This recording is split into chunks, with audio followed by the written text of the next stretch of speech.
hoa rồi nhiều lắm. Sau rồi chị cũng không biết anh sẽ cầu hôn chị nữa. Sau rồi đi về tự nhiên thấy anh tới, xong mọi người hát chúc mừng, xong tự nhiên thấy anh nói, xong anh về xuống. Cái lúc đó chị sợ á, chị muốn chụp anh lại, tức là chị rất là cổ hủ. Lúc nào với chị á, người vợ cũng thấp hơn chồng hết, mà anh làm như vậy á, giờ chị nhắc lại chị cũng còn rất là xúc động. Chị thấy thương anh quá, chị không có muốn anh phải quỳ xuống cầu hôn chị vậy. Chị thấy thương anh, xong chị rất là cảm động, chị đỡ anh lên, nhưng mà anh không có chịu, tức là anh phải cầu hôn chị. Anh làm xong rồi đó, trước mặt gia đình hai bên với lại các đồng nghiệp trong công ty, chị rất là xúc động. Vì trong chị không có nghĩ là mình để cho người đàn ông người ta quỳ xuống cầu hôn mình.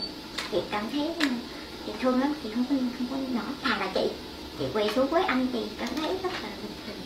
Thì nhắc lại điều đó chị rất là xúc động khi anh cầu hôn chị.